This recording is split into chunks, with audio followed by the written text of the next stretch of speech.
Texas baseball broke out the brooms this past weekend, and the women's basketball team just finished its regular season. But are they ready for the postseason? All this and more on College Crossfire. Yes, we'll get into it. Always enthusiastic, unbelievable, hard-nosed. All right, let me explain why Aaron Judge is getting it. You can boo me all you want. I knew Texas was going to win, and then one of the Texas team was going to lose. Hammy. I don't like the Hammy. Wait, you don't like this guy? All right, I'm done. This is all chaos. Welcome into College Crossfire. Thank you for being here with us tonight. I'm your host, Jonathan Polosic. Let's go ahead and meet our panelists for tonight. We've got reigning champion Jake Herman. Jake, just making your second appearance on the show. How you feeling? I'm feeling good. I'm excited to be back and hoping to make it 2-0. 2-0. I like the confidence. I like it. Up next, we got Robert Trevino. Robert, how you feeling tonight? I'm doing pretty good. I'm 1-1, 500, looking to go 2-1. All right. Oh. 2-1. Okay. And last but certainly not least, we've got UT's rapper himself, Ariea Bastami. Ariea, how you doing tonight? It's The good to boo-boos hear. are out. It's good to hear the boo. Thank you. Drip too hard. It's good to be back. It's good to be back. Glad to have you on. Glad to have all of you here tonight, but let's just jump on in. Texas baseball just passed its first big test of the young season. This last weekend, top-ranked LSU came to town, and Texas was more than ready. The Horns easily beat the Tigers in the first two games before walking off in Game 3 of the series to sweep LSU. But the question remains as to whether this was just a really good Texas team going to work or an LSU team that might not be as good as we all think. What do y'all think? Let's start with Jake. Well, I think that both things can be true. I'm going to go with Texas being good over LSU being bad as the primary reason that Texas won this series. You look at a Texas pitching staff that going in was facing a very daunting task, and that was shutting down these LSU power hitters. You start that series, you're looking at the scoreboard at Disch-Falk Stadium, you see 400, 460, 300. The top hitters that LSU order had come in red hot, and they were cooled off as soon as Bryce Elder took the mound that first game and shut them down. You saw Blair Henley follow it up the next game, Coy Cobb the next. These Texas starters really impressed me this weekend by shutting down those LSU bats. Yeah, I think the starting rotation coming in and silencing the LSU bats was a huge confidence booster for this Texas team as they head on to Stanford this next weekend. Robert? I think it was mostly all Texas. They really deflated the Tigers the entire weekend. What Jake was saying about how their top batters were batting really well, their top batter at one point was batting .531 in that first matchup. And I think the LSU coach came in saying afterwards the bus was delayed, and so their flight was canceled, so they had to take a 4-hour bus ride back to LSU. Said it was the perfect way to cap off a lousy weekend. And I think Texas made it a very lousy weekend. And I think that was pretty much a testament to their pitching core and really what they have going for them, as they're probably going to make it to the College World Series. Yeah, Texas did everything that they could to make sure that LSU had a rough go of it. Bold prediction. I'll give you that. Ariea, what do you think? Very calm under that bold prediction, but I will continue on with the sentiment of these two lovely gentlemen. I will say that Texas was the primary reason as to why LSU lost that game.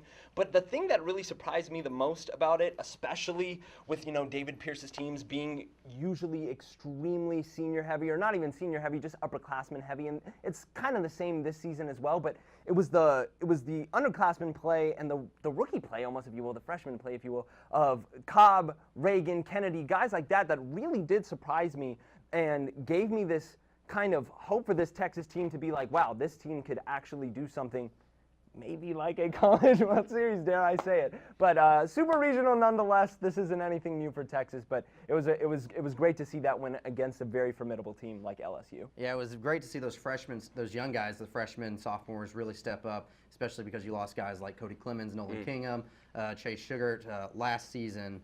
And so to see those guys elevate their game and also elevate just the Texas baseball program was huge for Texas. So Jake and Robert, you're starting off with 2 points. Ariea starting off with 3. So how does a series sweep over a team like LSU, does that give you newfound confidence in the program despite several question marks coming into this season?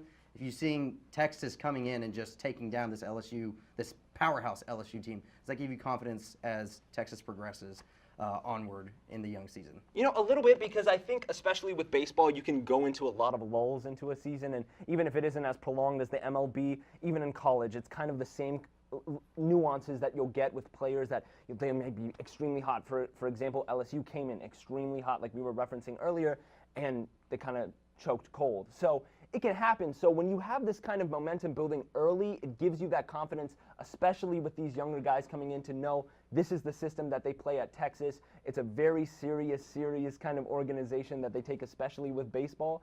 And so to have that instillment in a younger guy coming in from high school and to have that feeling in college, it helps them a lot in the duration of a season. So I think it's extremely important for them, but for the whole squad as well, because when you beat the second team in the nation, best team, and you're 22, there's 20 teams in between y'all, and y'all take that win, that's a big confidence boost. Oh yeah, for sure. It really boosted my confidence. I think the one thing that did, despite the obvious wins over LSU, were the fact that you get those big wins over the number 1, number 2 team in the nation, and you come back and you get to play UT Rio Grande Valley, but you play it it's freezing, absolutely freezing. They move the game up.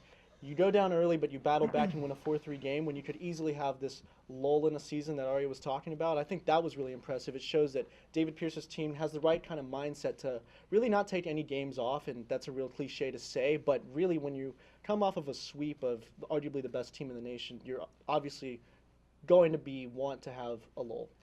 Yeah, for sure. You talk about how do you get through those long seasons and what kind of culture do those new guys come into, and series like this are huge for establishing a winning culture under David Pierce and here at UT, because you look at these games, Texas was able to have the killer instinct to put LSU away when they got ahead in those first 2 games of the series. That's something that with a young bullpen and freshman relievers coming in, you don't always have a luxury of doing. So I was very impressed with the bullpen in that regard. And then you look at Sunday's game where Texas trailed the whole way, did not play a clean game, 4 errors in the field, and they were able to have the wherewithal and the resiliency to come back and win the game. So I think this weekends like this and wins like this are huge for a culture on a team as young as Texas, as you mentioned. Absolutely. Yeah, sometimes it's just a matter of finding ways to win, even when you're not having your best day, like Texas did against LSU on Sunday and against UT Rio Grande Valley. And that's the sign of growth as a team. And David Pierce in year 3 is still building that in this Texas program, and I think he has it on the right track. So, Jake, you're getting 3 points for that. Robert with 2, Ariea with 2 more as well. So lots of players came up big for the Horns this weekend. I mean, Texas wouldn't have won if guys didn't step up. But who were the true game changers for Texas this past weekend against LSU? Well, I don't think you have to look very far down the batting order. I think it's the leadoff man, Duke Ellis. Talk about a guy who had an impact on all 3 games of the series.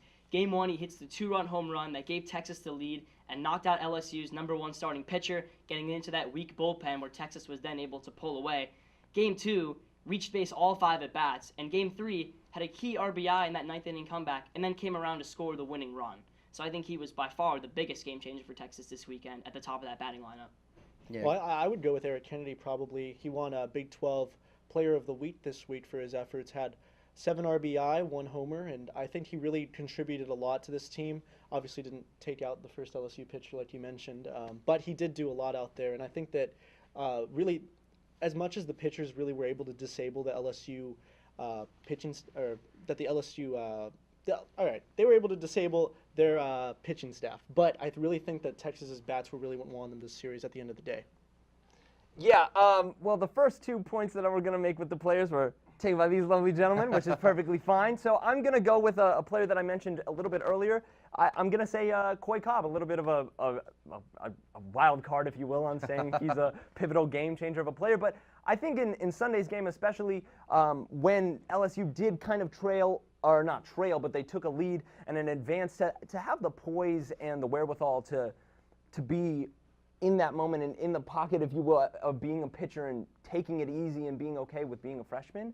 That especially for me, again, I said it was an astounding thing for me to watch a freshman with that much poise, but to see it and to watch him deliver in that game, I think was the most important thing and what got him over the hump, especially on Sunday's game. Yeah, and it's just a real confidence booster for a young guy like Coy to go up against the best team, arguably the best team in the country, and to limit them for the most part. But I think Eric Kennedy was an absolute stud this past weekend, just doing just about everything possible for Texas to get the series win. So Jake, you're getting a point. Robert, you're getting 3, and Ariea, you're getting 2 again. And so while LSU may be in the past, the big games don't stop here because Texas travels to Stanford for a 4-game set this weekend.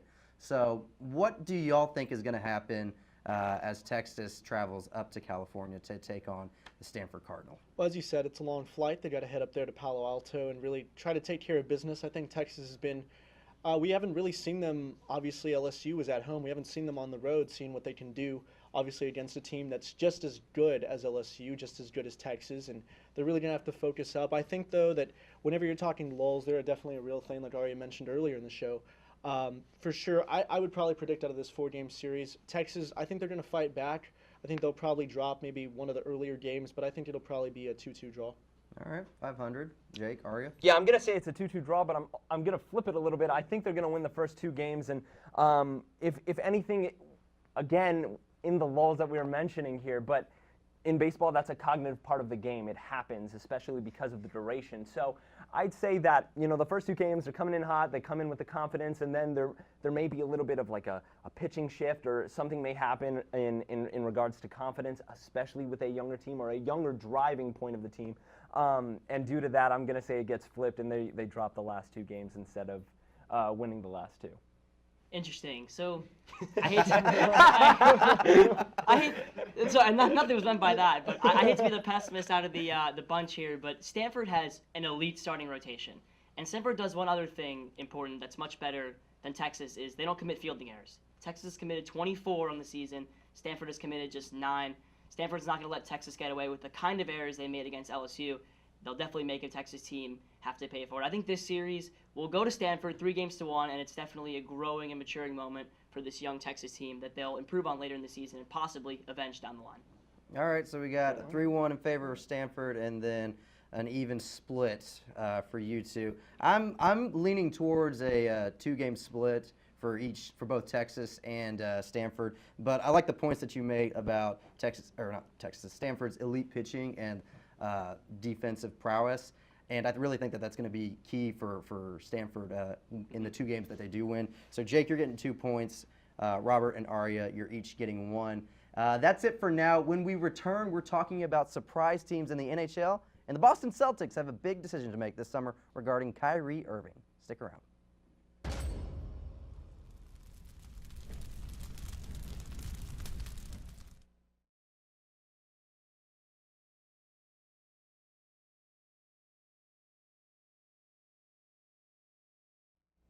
Welcome back to College Crossfire. Let's remind everybody the score quickly. It's 8s all around, all tied up, still anybody's game. Moving on, the Texas women's basketball team hasn't been the same this season that Texas fans have grown accustomed to watching in recent years. While the Horns are still ranked a respectable 21, it's been a tougher season than they were expecting. Texas finished out its regular season yesterday, only winning 2 of their last 5. As the Big 12 tournament starts and the NCAA follows, can this Texas team get back on the right track? Start with Jake. Well, I think they certainly can, and it's going to have to start with getting at least 2 wins in the Big 12 tournament. And I think this is doable for a Texas team if and only if they stick to what brought them into this good position, and that is working in the post. Both getting points in the paint, they've averaged 33 points per game in the paint in their last 2 games, which just happened to be against their next 2 opponents as well, in TCU and Iowa State. They also have a plus 11 rebounding margin on the year. So as long as they keep those factors going in their favor, they just have to hope that they don't face a team that gets too hot from the 3-point range, because that's how they've lost a couple of their Big 12 games this year, especially against Iowa State and Kansas State. Oh, yeah, for sure. I think actually to maybe disagree with you a little bit. No offense, Jake, but I think they really need to work on the inside. But to open up that inside, I think they need to start taking more shots. To quote Matthew McConaughey, they need to pump those numbers up. Those are rookie numbers. And I think if they do that, they're really going to be able to open up the inside. I think that the key would be, I would also agree with you, I think they also need to make a run probably into the title. They got business done against TCU, but now they have to go to the Big 12 tournament and play that same TCU team who's going to be really fired up and try to get at them. So they really have a lot of work cut out for them in that first round game, but I think they're going to be able to figure it out. They need to make a deep run. Yeah, nothing's going to come easy for this Texas squad as postseason play begins. Ariea? Though I do agree, I'm going to say one thing, and shout out to my homegirl, Karen Aston.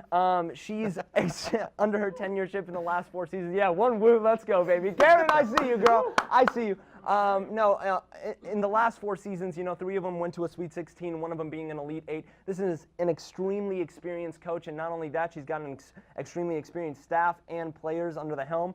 I do think they need to shoot a little bit more, even though they've been in a shooting, dare I say the same word, lull, as we were referencing in baseball. But I think they do need to be shooting a little bit more, especially with Danny Williams. Shug Sutton is still an amazing playmaker. I'm not really too worried about this Texas team, especially since they got that win against TCU, and they're going to be playing TCU this Saturday. So I'm hopeful for them, but at the same time, still, there's a little bit of hesitation because when you close a season out like that, you may have this, it's a mental game with basketball especially, so you may have this sort of feeling of, I don't know if we can close this out, especially going into tournament play. Yeah, absolutely not ideal for Texas to not finish out the season as strong as they would have liked, but I'm going to have to agree with Robert here. I think they need to start firing away from deep just to loosen up the paint defense that opposing teams are going to throw at them, make Joyner Holmes, Jatari White more effective, and give Texas a chance. So, Robert, you're getting the point. Moving on, we are about a month away from the start of the NHL playoffs.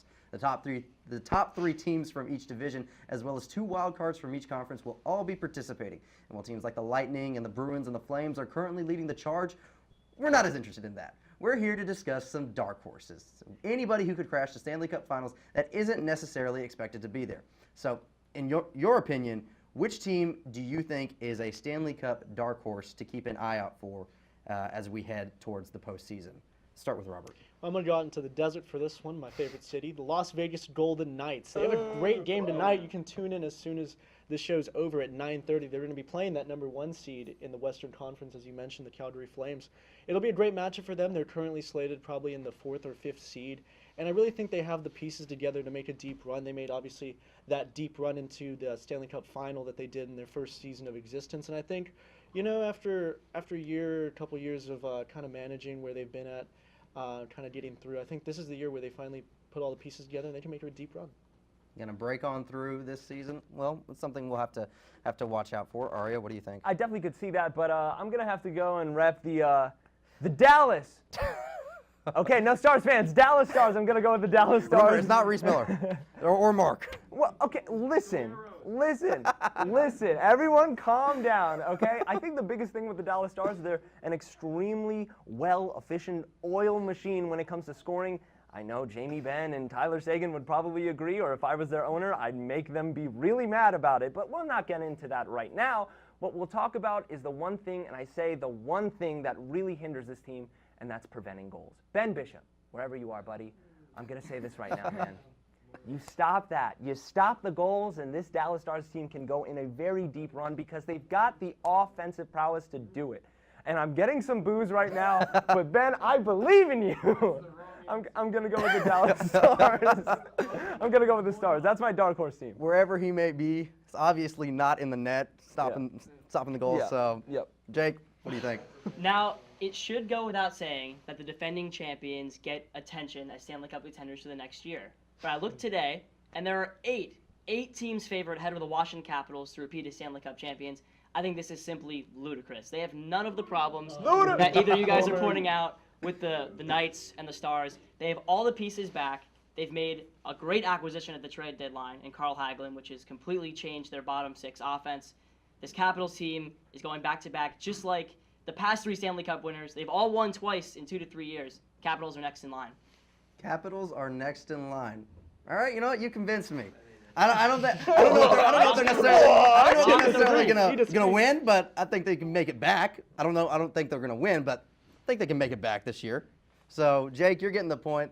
The Boston Celtics haven't had the kind of season many NBA fans expected, with a group of young, talented players like Jason Tatum, Terry Rozier, and Jaylen Brown to go alongside all-stars such as Al Horford, a now healthy Gordon Hayward, and Kyrie Irving. Many expected this team to dominate the East now that LeBron is on the Lakers. But that just hasn't happened. And speaking of Kyrie, he's in the final guaranteed year of his 5-year deal that he signed while still with the Cavs. So both he and the Celtics have a decision to make. But let's talk about it from the Celtics' perspective.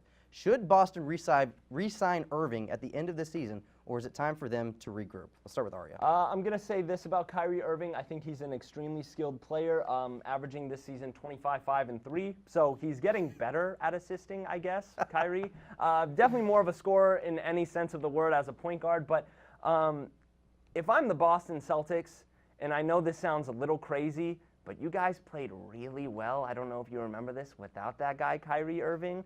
And so, and that same guy, Kyrie Irving, dare I say it, kind of doesn't want to play for you right now. I don't know what it is, but when he basically called LeBron on the phone and said, yo, man, you know, everything I said about you being a horrible leader, I completely understand how hard it is to be a leader. You're a good leader. And so with that being said, if he goes to LA, wherever he might go, I just don't think the fit is with the Celtics. That's just my opinion, though. All right, the fit's not with the Celtics. Jake, what do you think? Yeah, Ariea, you mentioned the fact, and the unfortunate fact for the Celtics, that it might not be up to them whether they get Kyrie Irving back, because I think the Celtics should absolutely have Kyrie Irving in their plans in the near future to try and make a run at this NBA Finals. And the main reason for that is that he makes Boston a much, much more attractive destination for some of these big free agent forwards such as Anthony Davis and Kevin Durant to eventually want to land.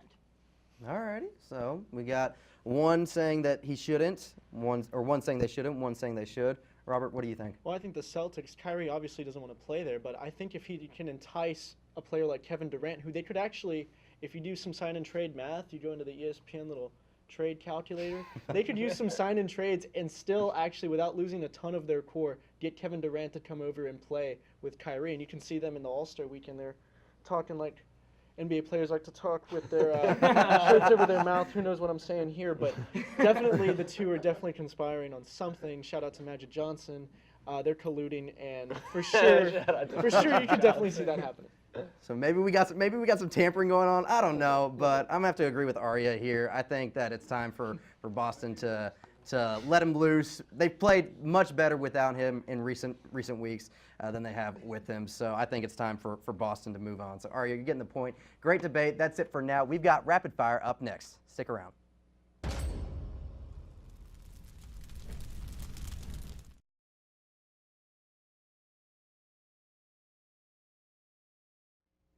Welcome back to College Crossfire. It's time for rapid fire. Let's go ahead and remind everybody of the score. It's 9s all around, all tied up.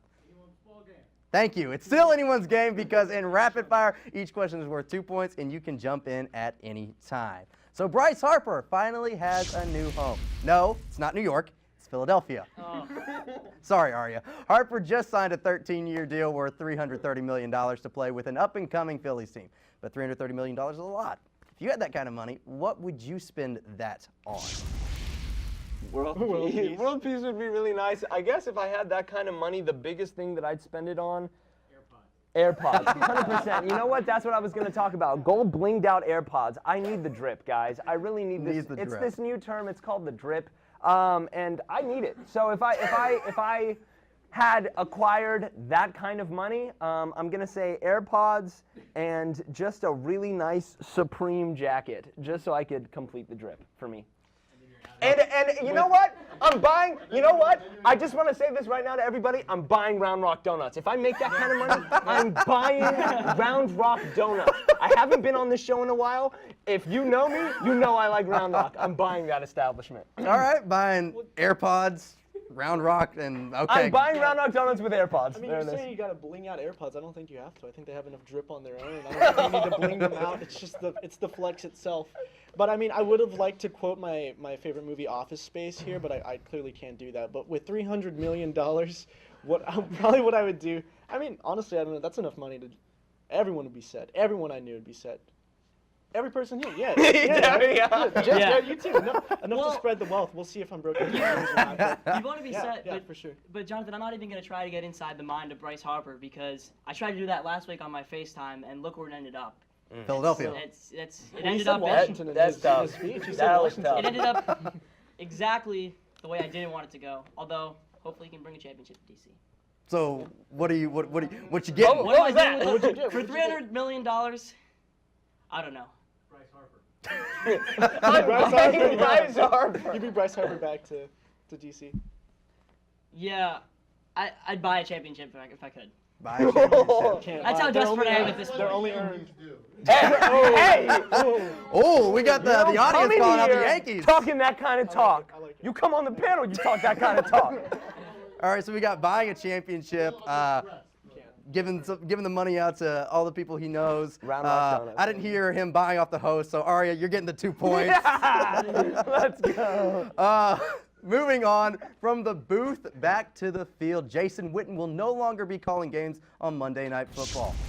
Yes, clap. Woo! Instead, he will be back with the Cowboys playing tight end once again. Is this a good move for him and the Cowboys?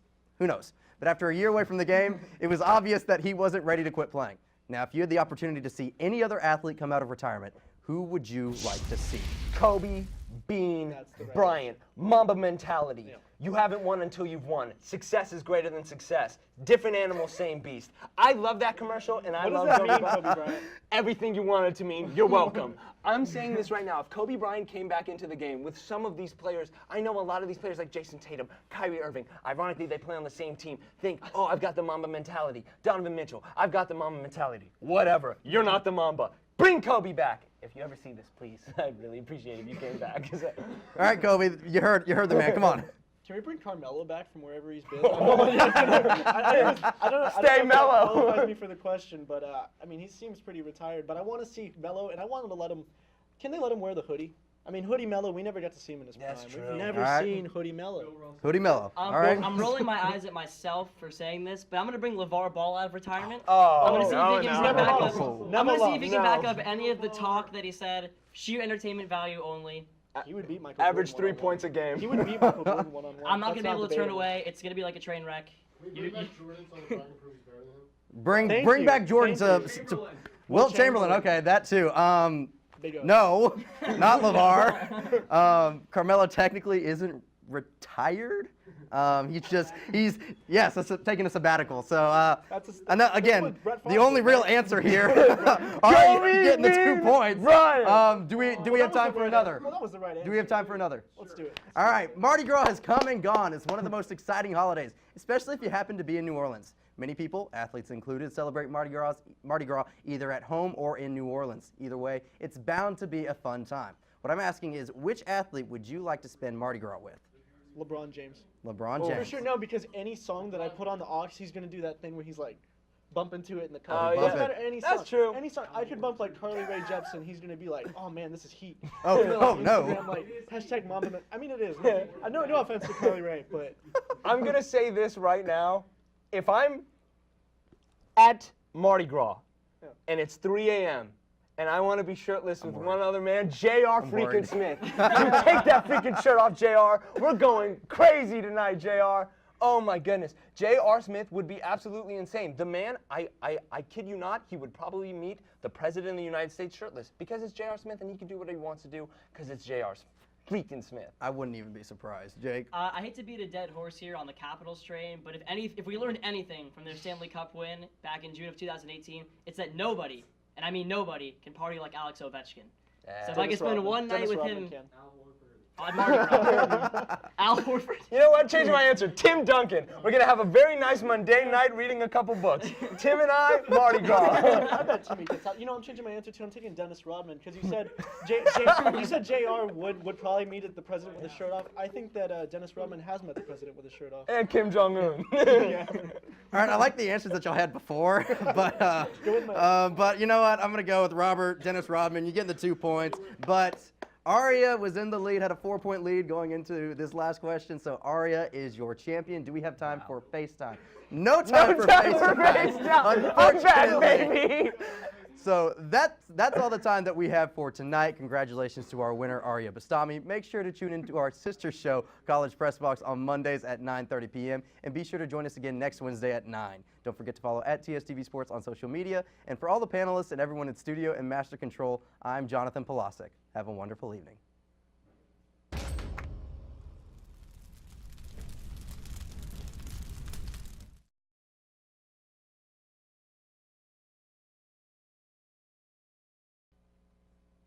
Facebook Live. Didn't have time during the actual show, but Ariea Bastami is going to give his FaceTime right now. Take it away. I'm gonna do that.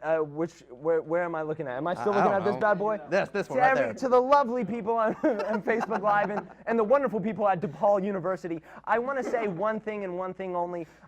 Damian Lillard, listen, okay? I've tried to get your attention on numerous occasions on Twitter, on social media. I just want a song, just once. Just give me a verse, man. And also at the same time, while I'm on the subject, I'm just going to say this between you and I and everybody at DePaul and Facebook Live. I think you're better than Kyrie Irving, and it's not even a question. Thank you very much, Dame, and everybody watching. I really do appreciate it. And for Jonathan for letting me take this one, because Lord knows I was not supposed to have this one. So thank you. That's right, baby. Well, there you have it, Ariea Bastami. I mean, I don't know if Dame's listening or watching or. Oh, he is. Okay. We got inside sources saying that Damian Lillard is watching this right now. Hopefully, he answers your plea. Thank you. So, more shots fired. All right. Thank you for joining us tonight. Good night.